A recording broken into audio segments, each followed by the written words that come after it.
C'est la dernière conférence, cette petite retraite là dans ce week-end. Courage, hein. Et j'aimerais, pour la dernière conférence, approfondir avec vous la seconde conversion. On en a un petit peu parlé. Et au fond, la seconde conversion coïncide avec le chemin, la voie de la faiblesse, dans laquelle la puissance du Christ se manifeste. C'est quoi cette seconde conversion? C'est une étape un peu décisive dans notre progrès spirituel. Ça correspond à un certain seuil. Nous sommes en conversion permanente, mais il y a un moment dans ma vie où je vais passer d'un stade à un autre.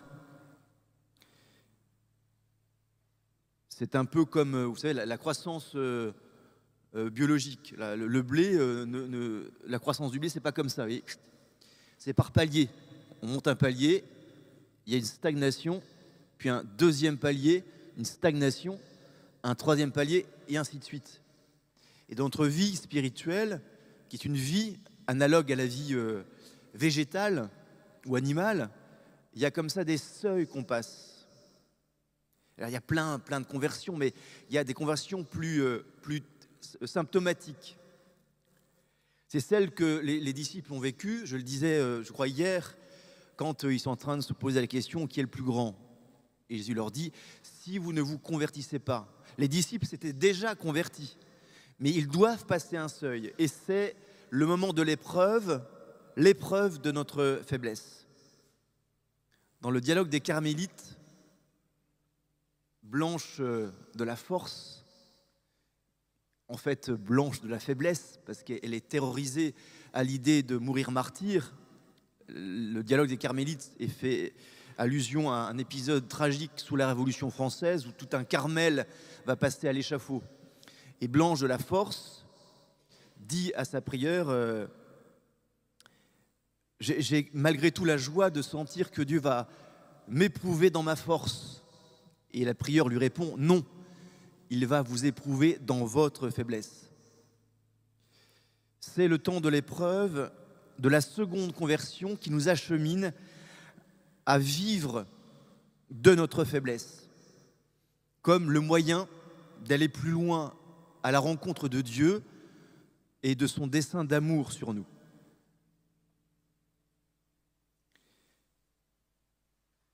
Et il est vrai que plus fort que notre médiocrité, que notre parfois lâcheté ou paresse spirituelle, il y a une voix en nous qui crie jusqu'à notre dernier souffle, aujourd'hui, convertis-toi. Mais de quelle manière se convertir? À la force des poignets, en prenant des résolutions? Vous savez ce que disent les jésuites, hein? Le meilleur moyen de ne pas tenir une résolution, c'est d'en prendre une. Mais voilà, est-ce que je vais me sauver à la force de mes poignets ou bien accueillir dans ma pauvreté le don de Dieu?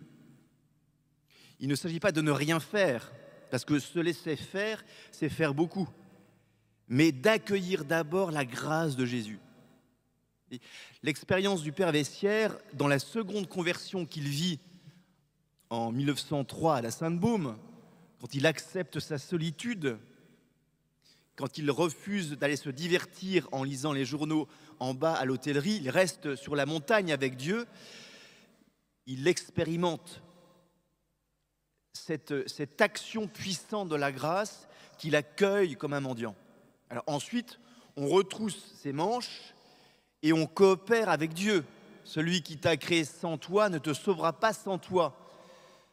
Mais il y a d'abord ce premier stade qui est de consentir à ce que l'on est, à sa pauvreté, pour accueillir le don de Dieu.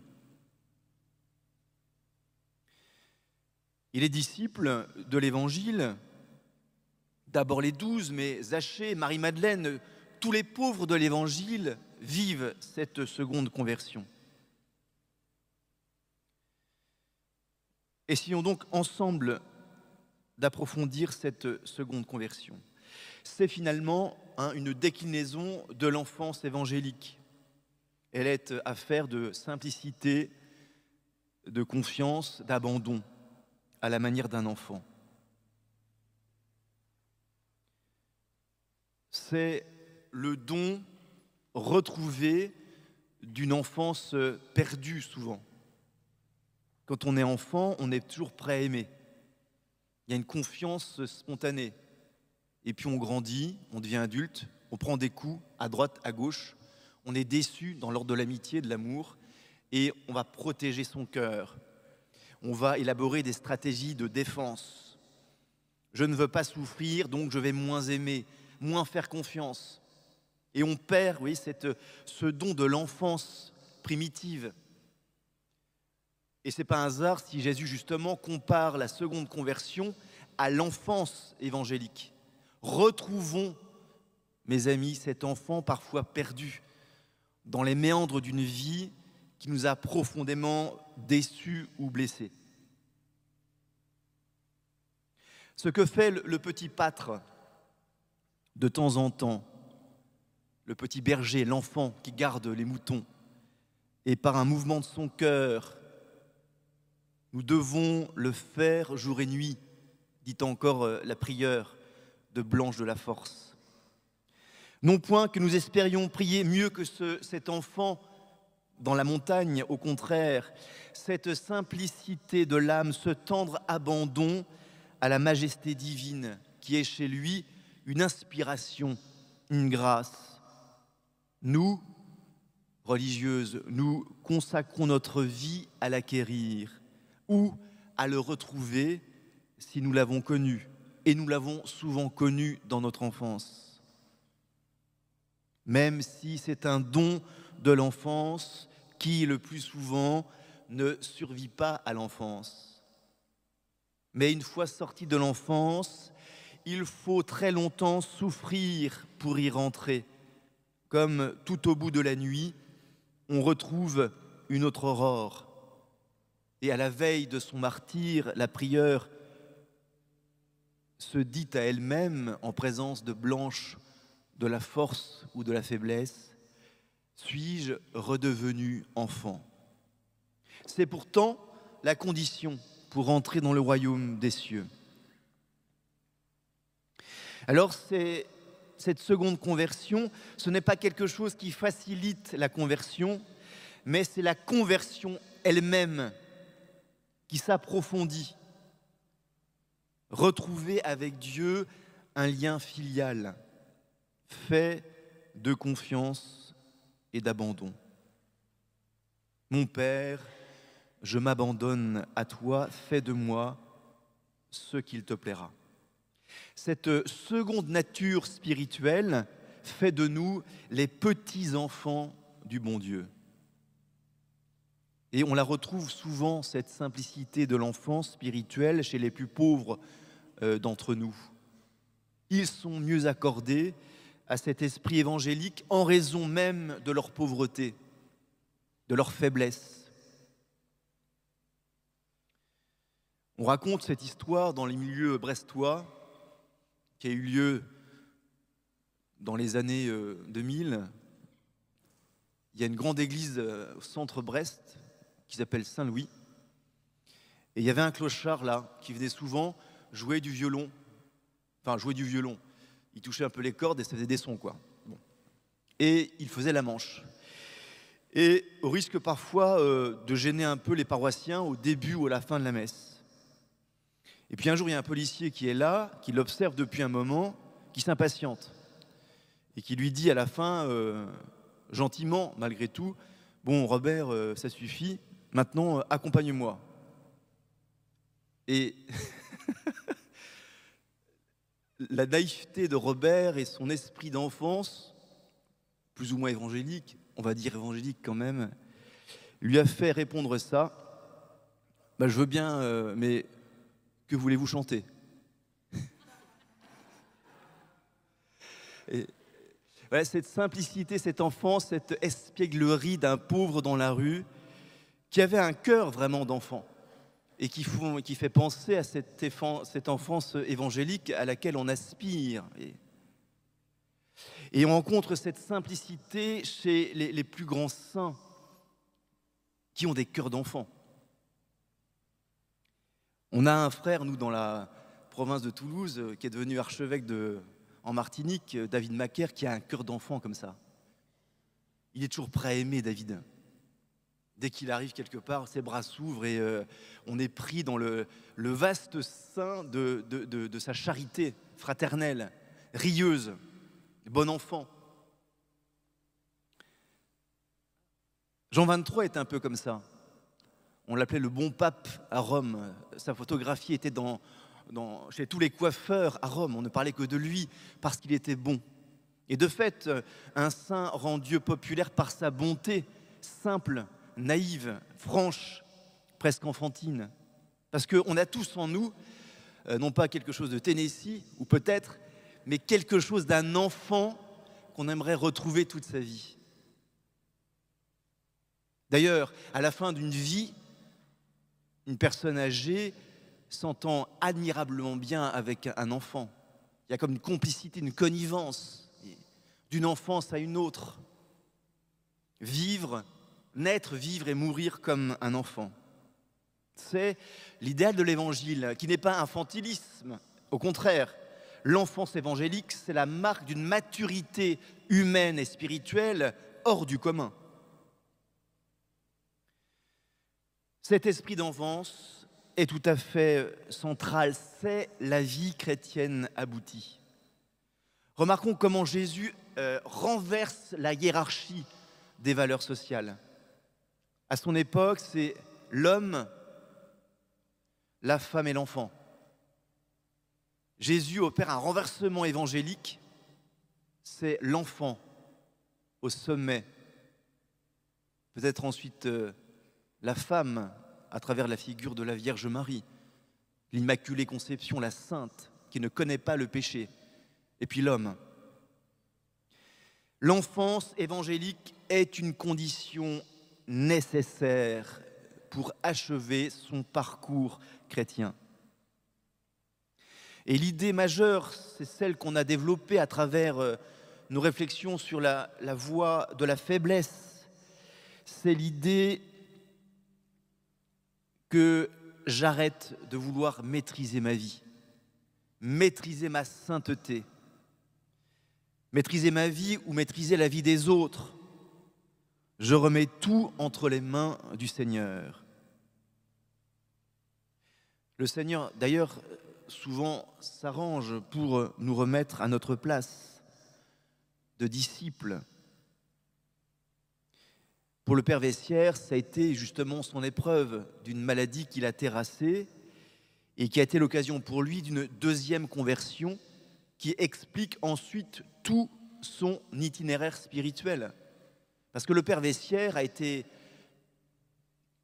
guéri, en partie en tout cas. Il a pu recouvrer un peu de santé et ça a été un bâtisseur extraordinaire à la Sainte-Baume, comme ensuite un provincial élu 2 fois à la tête de la province.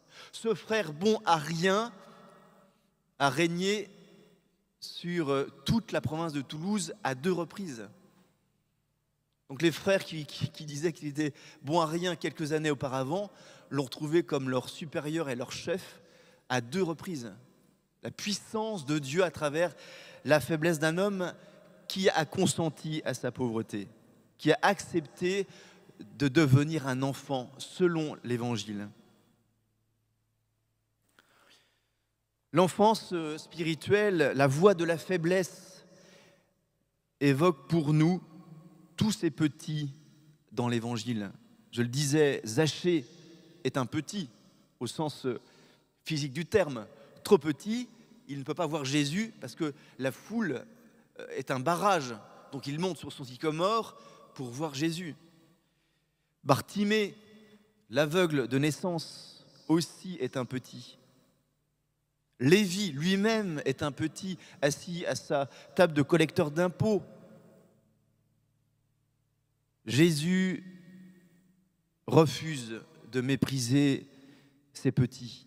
comme le font spontanément ses disciples. Laissez les petits-enfants venir à moi. Le royaume de Dieu est à ceux qui le ressemblent. Et la figure de l'enfance nous rappelle cette tendresse infinie du Père. Le Père a voulu pour Jésus, son Fils bien-aimé, son enfant, cette incarnation de faiblesse dans laquelle se manifeste la puissance de Dieu. Catherine de Sienne a une belle parole, elle dit « Sous les cendres de l'humanité », autrement dit sous la faiblesse humaine de Jésus, couvait le feu de la divinité qui transparaît à certains moments de l'Évangile, au Tabor, au moment de la transfiguration ou dans les miracles de Jésus. Une force sortit de lui et elle fut guérie. Jésus d'abord évoque le mystère de cette enfance spirituelle, de cette voie de la faiblesse que tous nous devons emprunter à sa suite.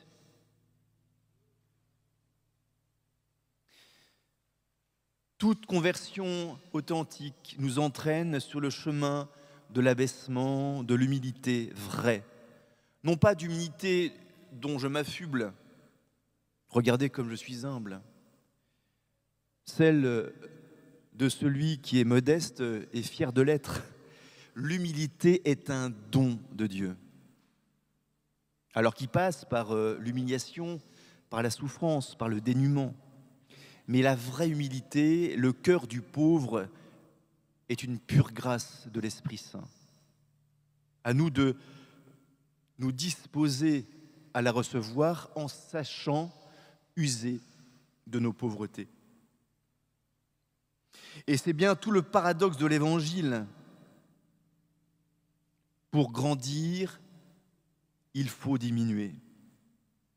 Pour être élevé aux yeux de Dieu, il faut s'abaisser. C'est l'axiome fondamental de l'Évangile. Regardons Jésus ensemble. Regardons la petitesse de Jésus. Jésus a passé son temps à descendre. Et il nous faut reproduire ce mystère d'un Christ enfant.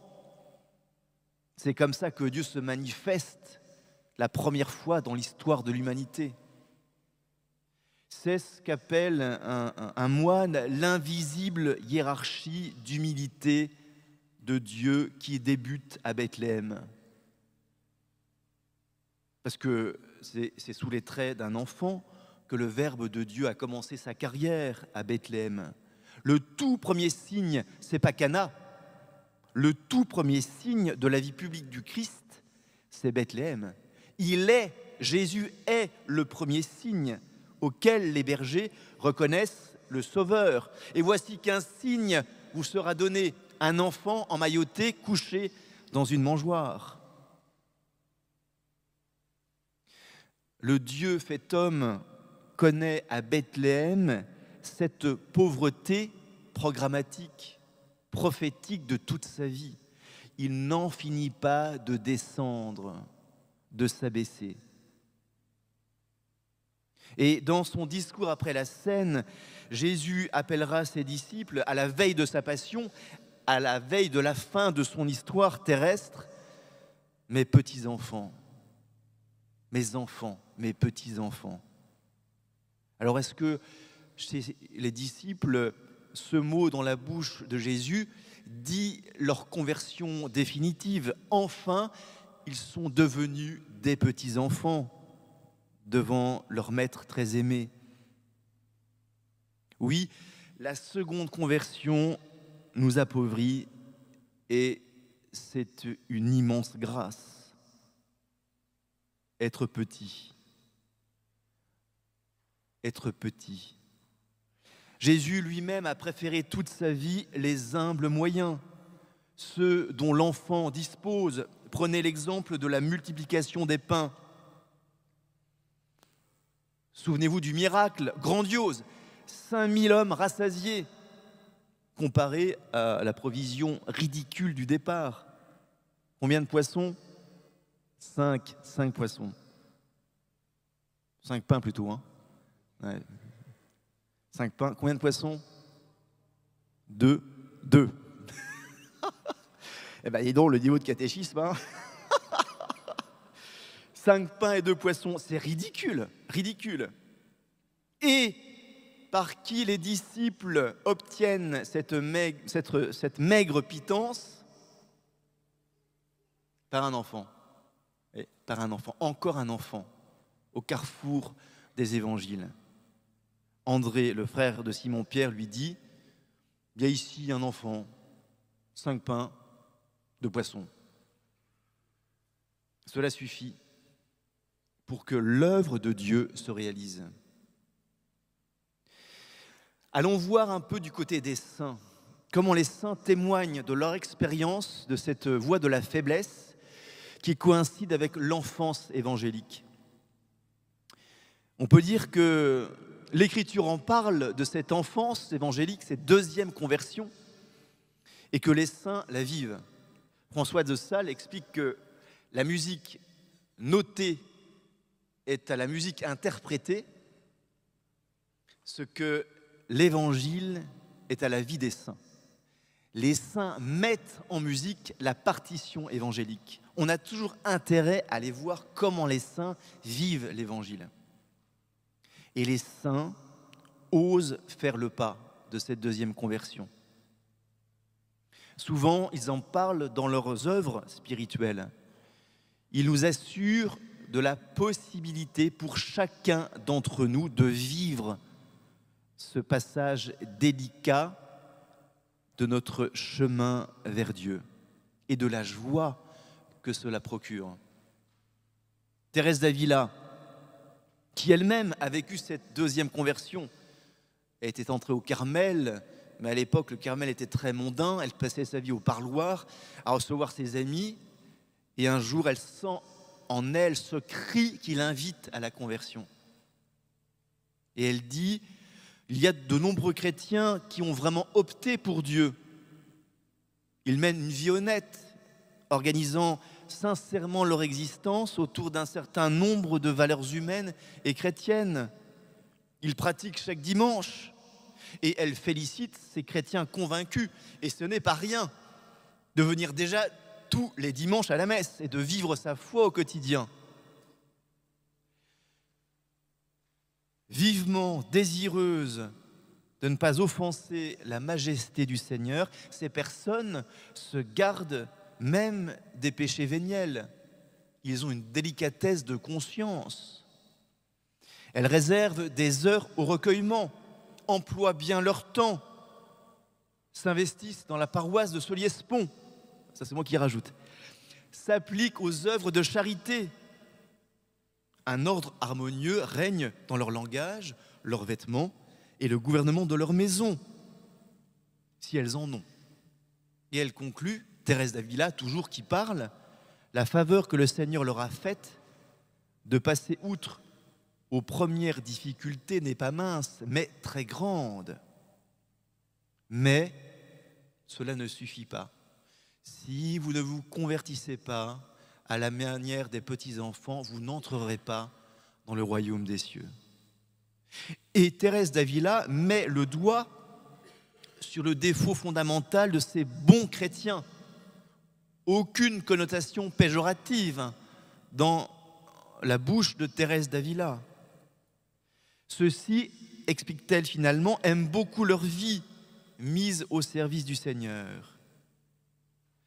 Une façon peut-être de dénoncer une certaine préférence plus ou moins consciente pour leur vie de service au détriment de celui qu'ils entendent servir. Que leur manque-t-il alors? Eh bien, la seconde conversion. Et j'aimerais ici expliciter ce point en faisant allusion à un passage de l'Évangile assez extraordinaire. Les pharisiens et puis les Juifs qui entendent Jésus, de bonne volonté, qui sont touchés par l'enseignement de ce rabbi hors du commun qui a autorité, on l'entendra dans l'Évangile tout à l'heure, lui disent: mais Rabbi, que devons-nous faire pour travailler aux œuvres de Dieu? On sent toute la bonne volonté de ces personnes. Et Jésus leur répond cette parole extraordinaire qui nous remet dans l'axe de notre vocation à la seconde conversion. Il leur répond: l'œuvre de Dieu, c'est que vous croyez en celui qu'il a envoyé. Vous voyez le retournement? Nous passons notre temps, et c'est très bien, et c'est très louable, à vouloir faire des œuvres pour Dieu. Or, il s'agit de faire l'œuvre de Dieu, de laisser Dieu faire son œuvre dans nos vies, dans notre communauté, dans l'Église. Il y a là un retournement de situation. Nous passons notre temps à prier pour que Dieu nous aide. Prions pour que nous aidions Dieu dans son œuvre à lui. Est-ce que l'œuvre de Dieu n'est pas première, souveraine, efficace? Mon Père et moi, nous sommes toujours à l'œuvre. Nous ne pourrons que coopérer à l'œuvre de Dieu. C'est Dieu qui opère en nous le vouloir, l'action. Tout est suspendu dans l'Église à l'œuvre du Seigneur. Il est le maître, il est dans la barque. Et même s'il dort, il est aux commandes. Comment accepter de rester à sa place, d'occuper toute sa place et rien que sa place, c'est-à-dire la deuxième? L'œuvre de Dieu, l'œuvre que Dieu fait dans vos cœurs, c'est que vous croyez. L'acte de foi, c'est cela auquel nous sommes appelés. Croire que Dieu agit dans ma vie et à sa suite l'aider dans son œuvre à lui. Un enfant ne fait rien par lui-même. Il se blottit dans les bras de son père ou de sa mère et accueille cet amour comme un dû dans sa naïveté et son innocence.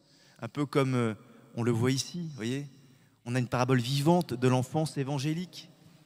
C'est tellement beau. Merci d'être là, mon petit. C'est comme ça qu'il faut être avec le bon Dieu. Le Père Vessière a dit un jour, dans le tram à Marseille, il voit une mère avec son enfant, un nourrisson, et il dira au Père Marie-Joseph Nicolas, « Avant, ça ne me touchait pas beaucoup. Maintenant, je suis bouleversé de voir une maman avec son petit parce que c'est le mystère de l'Évangile. C'est le mystère de l'enfance évangélique. Comme un enfant, tout contre le sein de sa mère.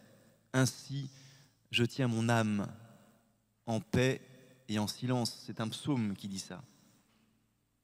Alors ceci dit, il nous faut quand même agir à notre niveau, à la seconde place, en inscrivant notre conversion dans une vie vertueuse, où je fais des efforts, mais qui s'inscrivent dans ce fleuve souterrain qu'est la grâce de Dieu, qui m'emporte comme un torrent. Et de ce point de vue, il y a une donation à faire de nous-mêmes. C'est justement l'aspect de la deuxième conversion qui nous incombe. Se donner entièrement à la perfection. Passer d'une vie honnête à une vie sainte. Rien en plus, tout en mieux. C'était une formule du père Ranquet, un grand prédicateur qui est décédé il y a maintenant 10 ans. Moi, je l'ai connu à Bordeaux. Il avait l'art de la formule comme ça. Il disait « Noël, c'est Dieu chez nous. L'Ascension, c'est nous chez Dieu. » C'est extraordinaire comme formule. Et il disait « Pour le carême, rien en plus, tout en mieux. » Et c'est vrai. Il ne s'agit pas de devenir religieuse ou religieux ou prêtre quand on est marié, engagé dans la vie du monde comme chrétien. Il s'agit de vivre à 200% la vocation baptismale qui est un appel à la sainteté.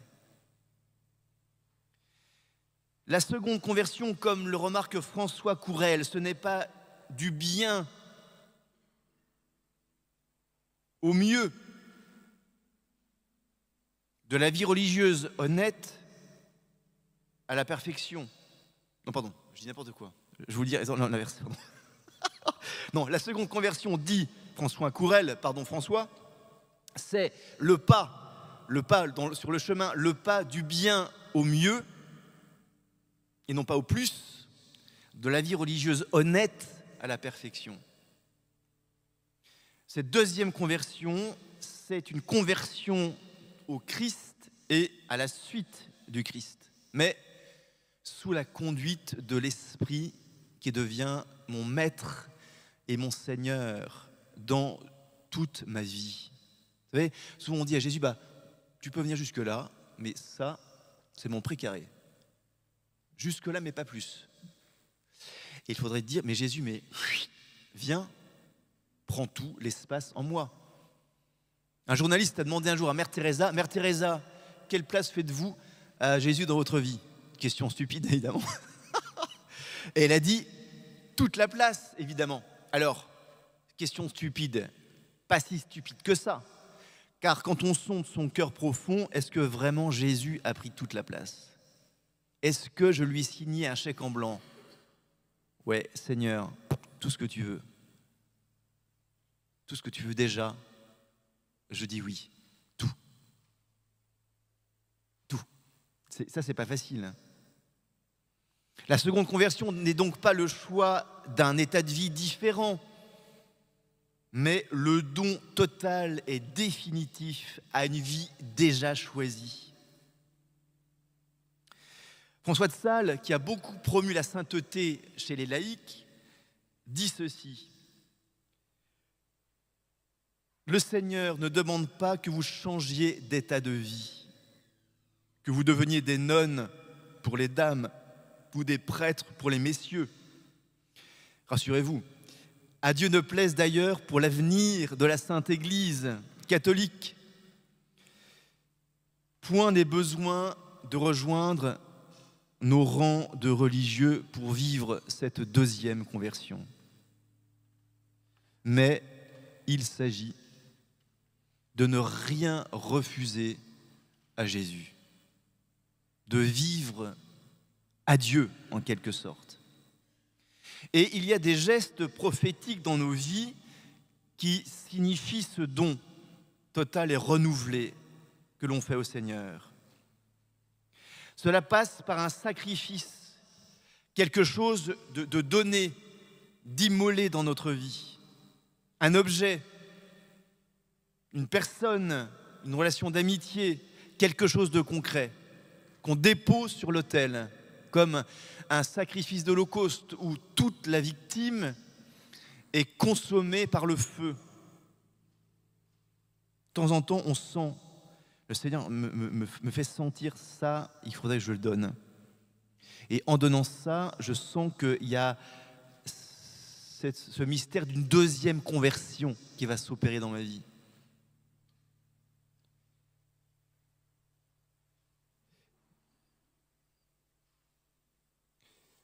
Il y a des relations d'amitié qu'un homme, qu'un prêtre a avec une femme et il doit parfois l'immoler.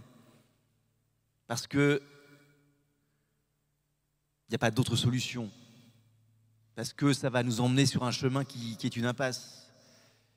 Parce que l'amour est puissant et qu'on ne peut pas lutter toujours contre l'amour parce qu'il y a des batailles qui sont perdues et on fait le choix de Jésus dans son cœur. Un homme marié, une femme mariée. Il faut immoler cette relation qui est un obstacle entre moi et Dieu. Un obstacle sur le chemin de cette deuxième conversion où je flambe tout pour Jésus. C'est dur, mais quelle joie quand on y arrive. Quelle libération, quelle liberté intérieure. Il y a pour nous ce carrefour dans notre vie qui passe par cette heure d'une épreuve où il faut laisser des choses. offrir quelque chose ou quelqu'un à Dieu. Le père Lallemand explique que la plupart des saints connaissent deux conversions.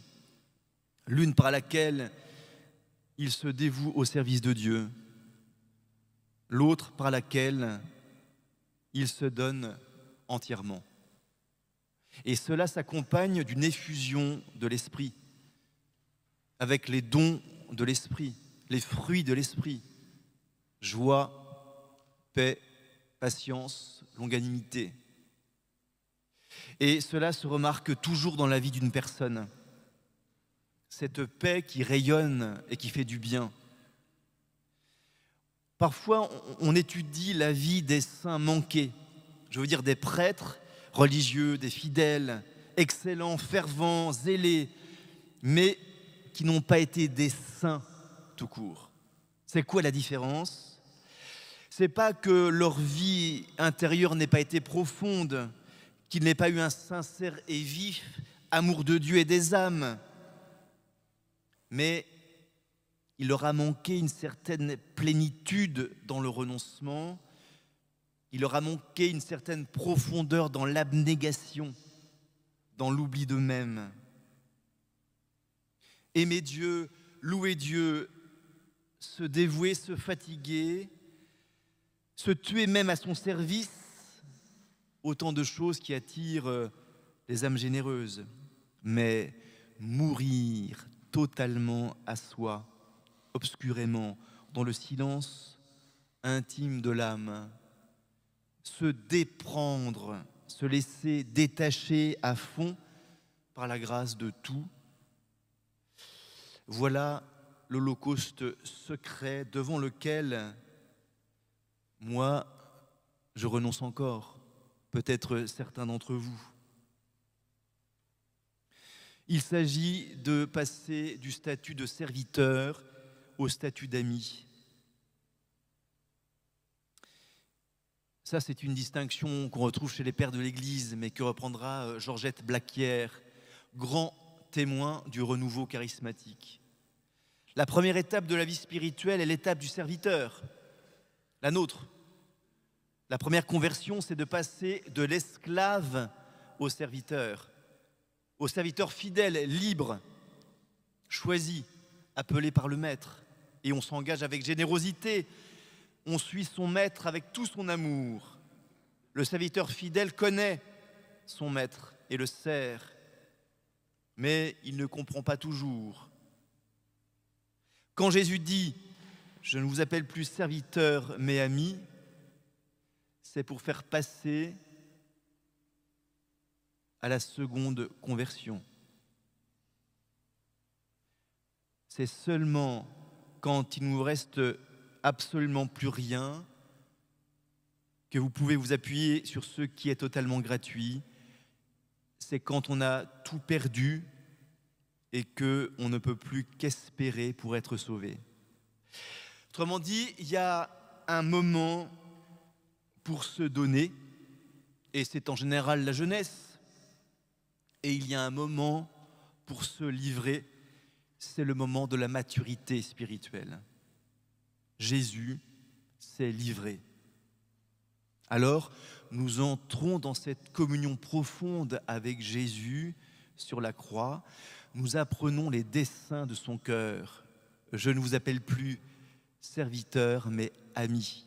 Tout ce que le Père m'a révélé, je vous l'ai fait connaître.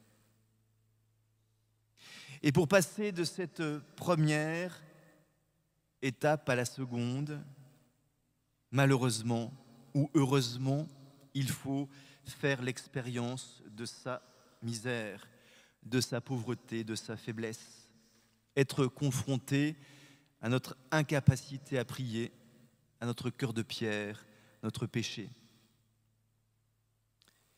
Et pourtant, l'effusion de l'Esprit semble tout balayer, tout guérir. Ce sont des moments de purification pour nous.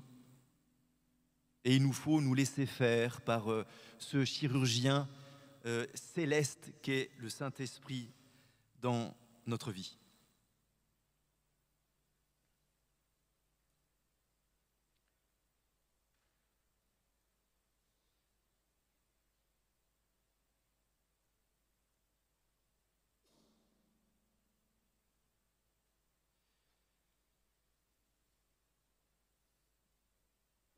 C'est maintenant le temps de la conclusion de cette petite retraite. Quelques mots, puisque j'ai encore quelques minutes. Voici ce que le Père Vessière peut-être nous laisse à méditer pour les jours qui s'ouvrent devant nous, jusqu'à la prochaine retraite que vous ferez ici ou là, à l'école de l'Évangile. Notre sainteté à nous qui sommes des pauvres, c'est de s'ouvrir à l'amour miséricordieux. C'est la voie de la faiblesse, qui n'est pas démission de la sainteté, mais qui est accueil dans sa pauvreté de la richesse du Christ, qui seul peut nous faire passer d'une vie honnête à une vie sainte, en décidant de nous donner réellement à Dieu dans le quotidien de notre vie, dans l'état de vie qui est le nôtre. L'amour est une grande chose, mais elle passe par les toutes petites choses. Chaque jour, de nouveau, en nous levant le matin, redire notre désir de vivre pour Dieu. J'ai connu une femme qui s'appelle Mercedes, une grande amie de Joël Guibert, que j'ai eu la chance de rencontrer plusieurs fois. D'ailleurs, ce couple était vraiment improbable entre Joël Guibert et Mercedes, c'était incroyable. Et cette femme m'a dit un jour, comme par une sorte de confidence, que chaque matin, en se levant, elle se mettait face contre terre, les bras en croix, et qu'elle disait, mais avec toute l'insincérité dont elle était capable, « Seigneur, reprends ma vie, maintenant, si cette journée n'est pas vécue pour toi au service de ta gloire et de l'Évangile. Mieux vaut pour moi mourir que vivre si cette journée ne t'est pas offerte et donnée. » Chaque jour se lever avec ce désir de vivre comme si c'était mon premier jour et mon dernier jour, en offrant cette faiblesse qui est le lieu d'une bénédiction et d'une sanctification. Des profondeurs, je crie vers toi, Seigneur. Seigneur, écoute mon appel. Tu sauras, à travers le pauvre serviteur inutile que je suis, réaliser ton œuvre à toi. Nous ne construisons pas notre sainteté, même par générosité. Nous ne fabriquons pas notre sainteté à coup de fidélité dont nous pourrions nous enorgueillir. Nous recevons d'abord cette sainteté au creux de notre pauvreté, comme le bon larron reçut sa sainteté sur la croix aux côtés de Jésus crucifié. Ce bon larron, quand même, il a passé son temps à voler, toute sa vie il a volé, il a même volé son paradis à la fin, quoi. C'est fou. Aujourd'hui, je te le dis, tu seras avec moi dans le paradis. Qu'est-ce qu'il a fait? Qu'est-ce qu'il a fait, le bon larron, pour être sauvé? Il s'est ouvert à l'amour miséricordieux de Jésus. Il a dit, Seigneur, Seigneur, souviens-toi de moi dans ton royaume. C'est la prière du pauvre par excellence.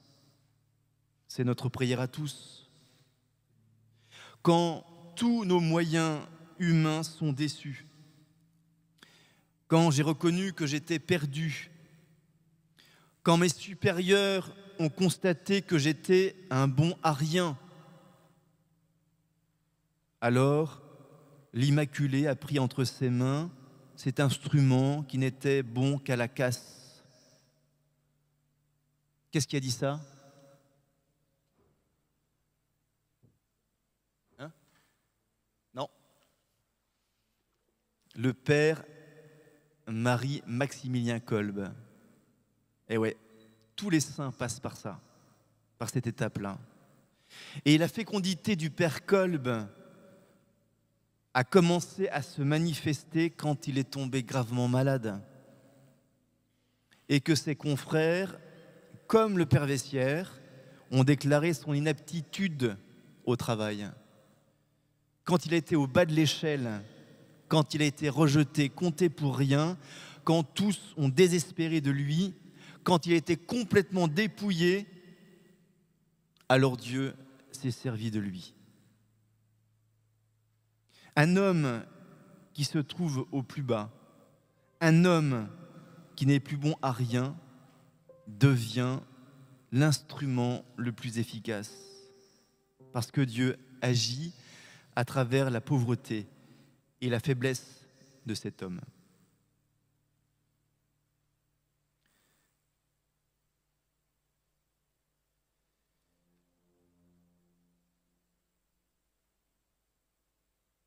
Eh bien écoutez, c'est la fin. Merci beaucoup pour votre attention. J'étais infiniment heureux de partager ce moment de votre vie paroissiale. J'ai trouvé qu'il y a une grande qualité dans la charité fraternelle entre vous. J'aimerais que ce soit le cas dans tous nos couvents, dans la province de Toulouse. J'étais aussi très marqué par ces temps de louange avec vous. Vraiment, encore aujourd'hui, j'étais brisé, mais par la joie de cette présence de Dieu là, qui agit, qui était présent, qui agit dans nos cœurs.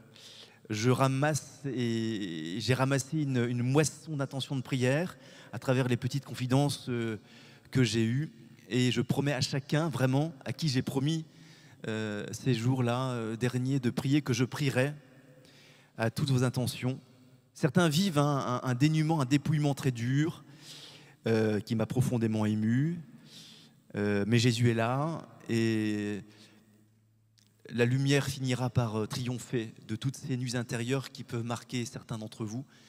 Ce n'est pas une petite consolation, c'est la foi de l'Église.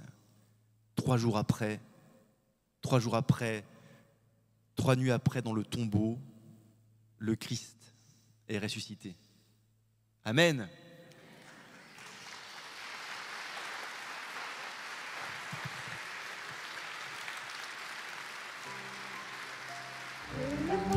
Ta lumière, que ton règne vienne, que ta voix, les cœurs s'éveillent, que ton peuple se réveille. Seigneur, tu sauves et guéris, souffle sur notre pays. Que ta voix, les cœurs s'éveillent, que ton peuple se réveille. Seigneur, tu